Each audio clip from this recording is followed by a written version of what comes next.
Allez, on vous parle à présent du cours du pétrole et des énergies fossiles, avec des propos qui vont vous paraître en apparence, en tout cas assez contrariants, puisque le cours du pétrole et du gaz pourrait baisser nettement et assez rapidement. Bonjour Patrick. Bonjour David. Patrick Artus, conseiller économique d'Ociam.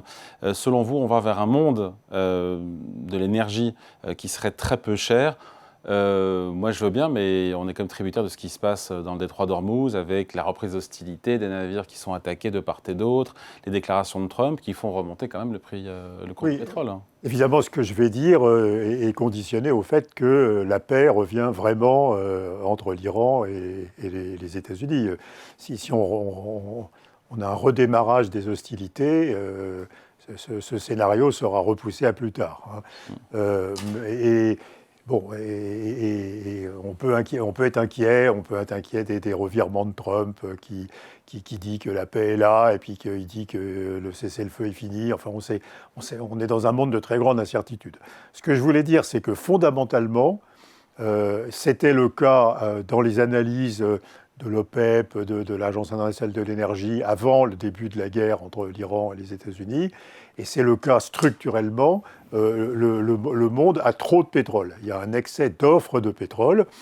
On peut quantifier à combien ? Alors, au début de l'année, c'était quantifié entre 2 et 3 millions de barils par jour, c'est-à-dire entre 2 et 3% d'excédent de production par rapport à la demande mondiale de pétrole. Et c'est ce qui fait qu'on aurait dû avoir un pétrole a priori autour de $50. On aurait dû avoir un pétrole à la fin de cette année entre 50 et $60. Mais depuis, les Émirats arabes unis ont quitté l'OPEP. Et on sait que les Émirats ont une production réduite en ce moment à cause du blocus et de la reprise très partielle de la navigation dans le détroit d'Ormuz. Mais les Émirats pourraient très facilement produire 1 million de barils jour de plus qu'au début de cette année. Et puis, si l'Iran revient sur le marché, l'Iran, aujourd'hui, produit un peu plus de 2 millions de barils jour. En 2020, le pétrole iranien est de nouveau sous sanction. Voilà, mais en 2022, il produisait, et même jusqu'en 2024, il produisait 4 millions de barils jour. Donc, si on avait la paix, on aurait... À quelles conditions le pétrole retourne à $50 ? Alors, si on avait la paix, on aurait probablement 5 millions de barils jour d'excédent d'offres par rapport à la demande mondiale de pétrole. Après, il faut que les infrastructures du Golfe soient réparées. Alors, il faut que les infrastructures soient réparées, il faut que les tankers circulent librement pour exporter le pétrole et le gaz. Ces derniers jours, on avait 10 navires qui passaient par jour contre 120, non, mais 140. La situation est pareille. Mon point est de dire, si on a une vraie paix entre l'Iran et les États-Unis, la direction du prix du pétrole, c'est un effondrement des prix. 5 millions de barils par jour d'excédent de production, ça fait du pétrole à $40 le baril. Même s'il y a un péage, un droit de passage, des frais maritimes dans le détroit d'Ormuz. Ça ajouterait $1 le baril. Donc on parlait de 2 millions de dollars pour un tanker, un gros tanker qui transporte 2 millions de barils de pétrole. Donc c'est $1 le baril, l'ajout que perd le péage sur le prix du pétrole. Donc on peut rêver d'un monde de l'énergie moins chère d'un pétrole à $50. Oui, alors les conséquences seraient assez... Parce que là, on remonte. Alors là, depuis qu'on a des doutes sur la réalité du cessez-le-feu, le prix du pétrole remonte assez rapidement. Ça veut dire que le pic d'inflation qu'on a connu, qui était un pic d'inflation à plus de 4% aux États-Unis, à plus de 3% en Europe, va se transformer en un pic de désinflation. Prenez la zone euro. On avait le pic d'inflation dans la zone euro. C'était, alors je ne sais plus, le pic d'inflation 3,2%. Et avec un prix de l'énergie, un prix à la consommation de l'énergie qui augmentait de 11% au pic. En juin, il n'augmente plus que de 8%, donc en mai, il augmentait de 11%. Si on se transforme ce plus 11% en moins 11%, c'est-à-dire on annule la hausse du prix de l'énergie due à la guerre avec l'Iran, eh bien, l'énergie pesant 9% de l'indice des prix, eh bien, on va faire une désinflation de presque 2 points, de 1,8.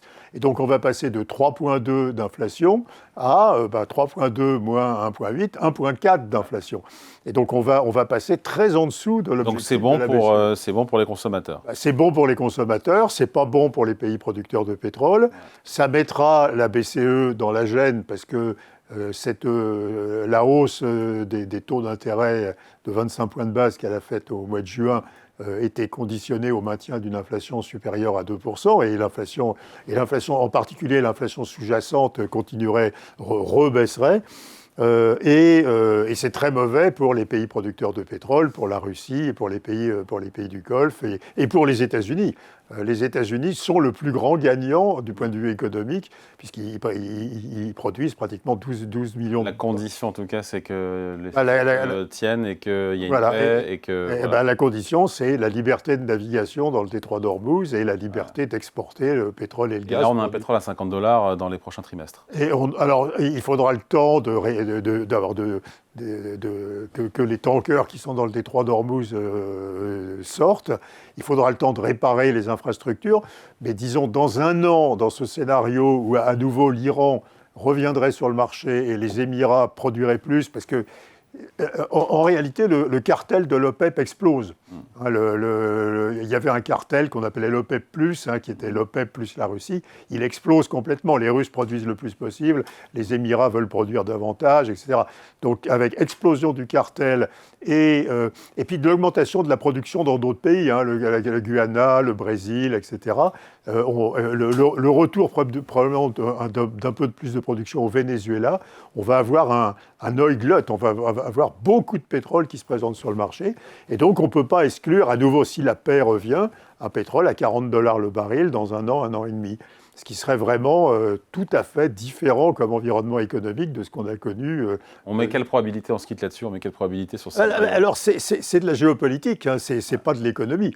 S'il y a une paix durable entre l'Iran et les États-Unis, ça se produira, c'est inévitable.